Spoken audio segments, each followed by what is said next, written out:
All right, guys, I'm here to talk to you today. It's a kind of a fun video about the 10 habits you can get into to make sure you're getting the most out of your gym session. So the gym can kind of be intimidating if you're new to the gym, or even if you've been going to the gym. You might be in a routine that is you feeling like you're just spinning your wheel. You're going to the gym, kind of punching in, punching out. You're not getting the most out of your workout. So these might be a reminder for you. They might be totally new to you, but whatever they are, they're my tips. Some might help you, some might not. And you might already have your own. You're like, Steve, I do this and it works really well. If that's the case, leave it in the comment box below, but make sure you've subscribed and liked this video before you leave a comment below. Getting back to wanting to go over these 10 things that I do. And again, these tips might not work for you. These tips might, there's a couple on here that might not work for your schedule, or that, the gym that you work out in doesn't allow you to do a couple of these things. That's okay. Pick and choose from these and then kind of make it your own. I find that if I don't do these things, my workouts kind of are lackluster. I don't get as much out of them. But let's be honest, we're all busy people.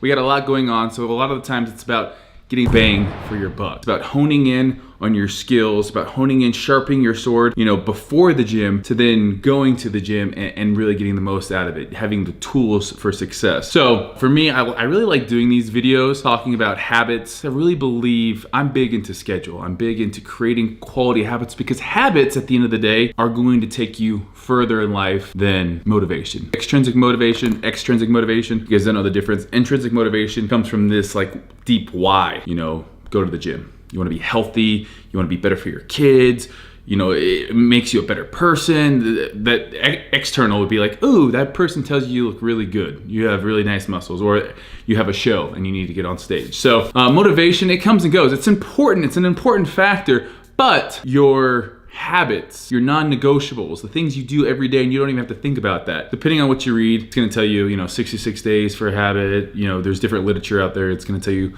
different things. But the reason we wanna get into habits is because it no longer takes any kind of self-control. We go through those things, we do them almost automatically. So we wanna get in the habit of that, of doing things automatically, like showing up to the gym at the same time, which is my number one thing to do. Train at the same time each day. That includes actually waking up. We talked about this in my morning video.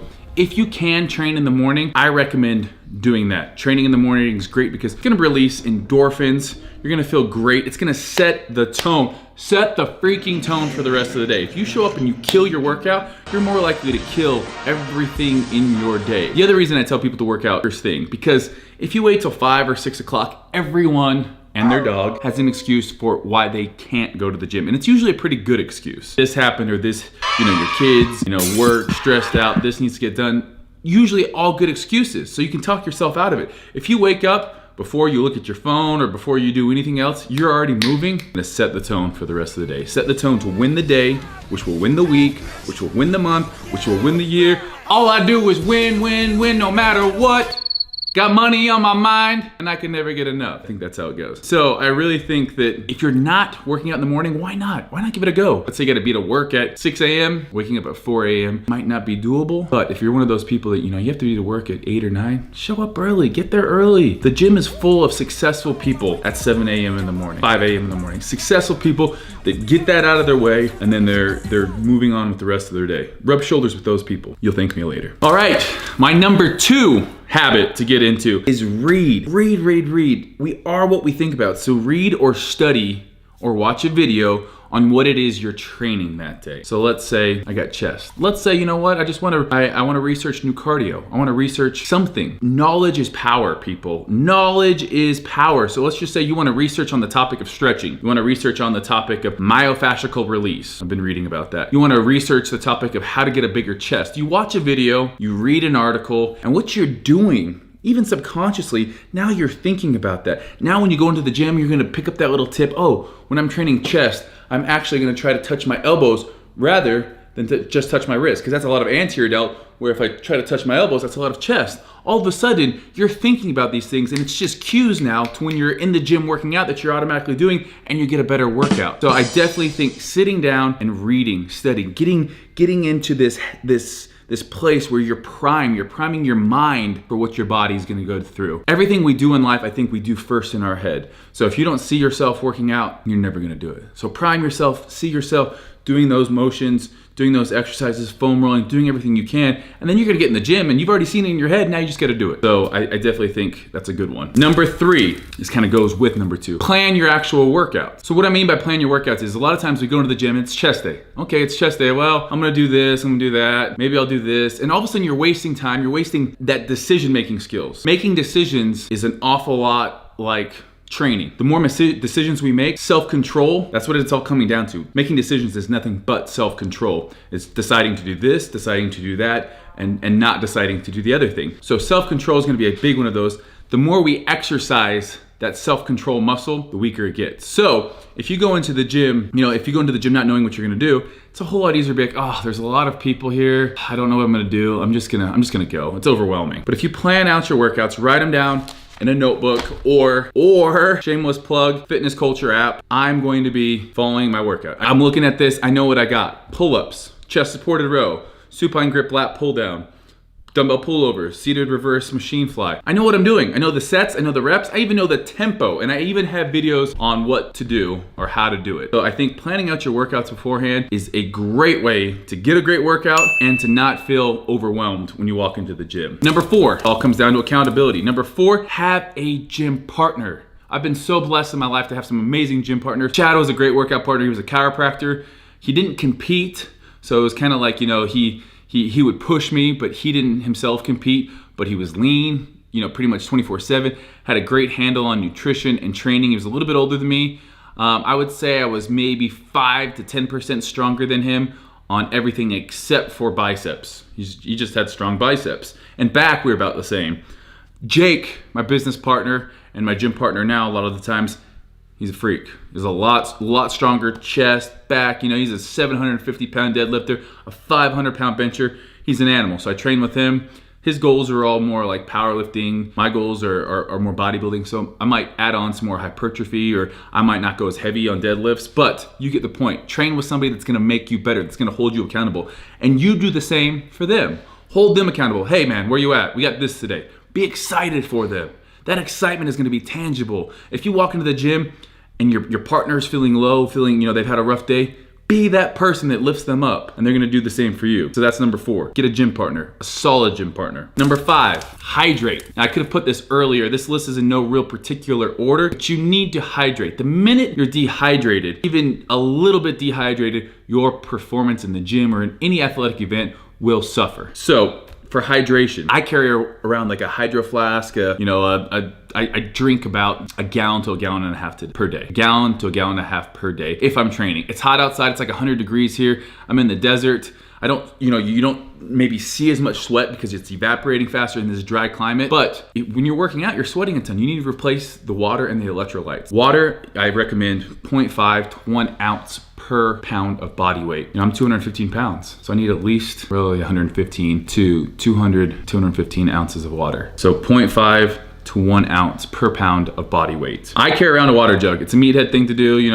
I used to carry around like an actual water jug. Now I carry around just a big water bottle. But to be honest, I think going back to the jug, it's a great thing. You can mix some BCAAs if you need some electrolytes in there, or there's some other drinks. We might even be having a supplement coming out that's gonna be perfect for hydration and something that's just nice to sip on. So hydrate before, during, and after your workout. 0.5 to 1 ounce per pound of body weight. Number 6, this one's tough. I never used to do it, but it's foam roll. Foam roll before and after your workouts. You need a foam roll. So what happens is we have all these muscle adhesions. Muscles should slide like this. They contract, they relax. Sometimes when contracting, they do this, and then all of a sudden we have all these muscle adhesions. So what foam rolling does is that foam roller presses on those adhesions, and over time you hold it there for like 30 seconds, and they're gonna slowly release, relax, and lengthen that muscle again. This is important for a lot of different reasons. A, it's gonna help with muscle repair, because as you foam roll, a lot of blood is going to that area, which is obviously is gonna help repair that muscle, gonna get nutrients to that area. It's also gonna make you less sore. So if you foam roll right after a workout, studies show that you're less likely to have as much delayed onset muscle soreness, or your DOMs will be lowered. That's a great reason to do it. Also, if you're tight and if you have muscle imbalances, so if I'm always just shortening my muscles, all of a sudden I have all these muscle imbalances. My prime mover is no longer functioning like it should be. My secondary muscle groups, if my chest is too tight and my triceps are having to take over, we ruin, I guess that's how you ruin a body, in my opinion. You ruin a body by you no longer longer have prime movers handling the weight that they should. And it's now, the antagonistic muscles can't do what they need to do. So you need to make sure when you foam roll, what we're doing is we're releasing those muscles that are sore, that are tight. And that's gonna allow, whether it's an agonist or an antagonist, to make sure that they're doing their job and we're getting full range of motion and you're using the correct muscles for the correct exercises. So foam roll before and after. It's easy to just walk out of the gym, take 10 minutes and foam roll after. I typically only foam roll the body part I'm training that day before, but after I'll try to just get like a full body flush. Number seven, listen to the right music, plan your playlist. Now, maybe you don't listen to music and that's fine. I love setting the tone. After I stretch, headphones go in. And it's go time. I've now set the tone and I'm here to kick some ass. I'm not here to talk. My friendly face is no longer smiling, making eye contact with everyone. I'm focusing on what I need to do. I might look like a dick, but I'm here. This is me time. Everyone else during my day gets me, business partners, sisters, friends, family. Everyone else gets my time except for when I'm working out. That's me time. Sorry, I gotta give it my set. I'm watching the clock. Plan your playlist ahead of time. Have your go-to playlist. Maybe, again, it's music that's gonna be uplifting. That might make you mad. It's a heavy leg day, some screaming music. So maybe have 2 sets of playlists. I have 2 sets. I have more of like a rap, hardcore, like I'm feeling myself. And then I have more of a rock, like I just makes me angry. So anyhow, listen to the right music, plan your playlist ahead, which brings me to number 8. After you have your playlist, maybe you're connected to Wi-Fi, put your phone on airplane mode or do not disturb. There's nothing that can ruin a workout like getting a text message. Because what happens, we hear that ping. And what's the first thing? It's human nature to want to reach out and look at it. It's urgent, it's pressing, it's in your ear. It's telling you, hey, I'm here. Ping, ping, ping, text message. Ping, ping, ping, alert, phone call. Turn that off. Turn that shit off. This is you time. So airplane mode or turn it all the way off. Maybe you bring an old iPod in. I don't know. Or, for me, I just put it on airplane mode and do not disturb. And honestly, that is one that I need to work at. So definitely can provide a huge difference in the gym. If you're focused, you're watching the clock, you're not looking at your phone, you're timing your rest, you're in there to do work. Number 9, do cardio after weights or plan enough time in between. So cardio maybe in the morning, go back for a lifting session, 2 to 3 hours at least in between cardio and lifting if you're doing cardio before. I like doing my cardio after if I'm going to have to do them at the same time. I train my weights with my weights. I'm primed. I have, I've taken my pre-workout or I've taken my BCAAs. I'm hydrated. I've thought about what I'm lifting. Boom. Now I'm all that energy, all of the glycogen, the creatine monohydrate. I'm putting that to use first for my lifting session. If you do cardio first, all of a sudden you've depleted glycogen. You're tired. You're not there mentally, and your weights are gonna suffer. So I always tell people weights first. Weights first, unless you can, you have at least 3 hours that you can wait in between cardio in the morning and then lifting. Number 10, this one's optional, but no, it's not. It's optional, but it's not. I would say bring your post-workout shake to the gym with you. And I know it's like, Steve, having the anabolic window is bull crap. I'm not here to talk about necessarily, what is scientific and what isn't with post-workout shakes. I know this is a time that your body needs nutrients. You've been sweating, you've depleted glycogen. It's now time to rebuild and repair muscles. So a BCAA shake, at least, a protein shake would be my choice with some simple carbohydrates. You might even want to do creatine. I do my creatine before, but you want to replenish all those nutrients, get you in a positive nitrogen state, build and repair muscle,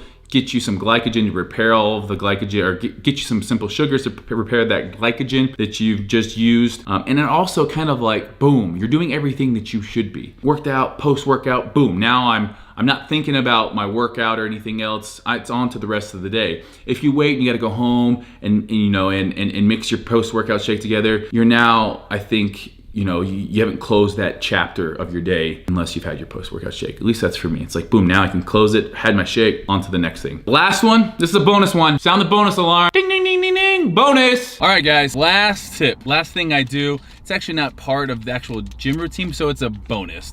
But I bring face wipes, and what I do is after the gym, I get a face wipe, and I just wipe off my face. Because there could be times I have meetings, I have to go run errands, and I can't get home and shower right away. If you can't get home and shower, get the dirt and the grime, all those people touching equipment in the gym, and then you're touching it and you're touching your face, just use one of these, wipe off. You can wipe underneath your armpits. Your significant other would really appreciate it. So hope you guys like this video. Thumbs it up, give it a subscribe if you're not. Did I say subscribe weird? Give it a subscribe, my channel. And we do a lot more lot more tips, and we'll do some more workout videos. But let me know in the comments below what you guys want to see next. I'm off to go eat and actually shower. Adios. But let me know in the comment. Cotton.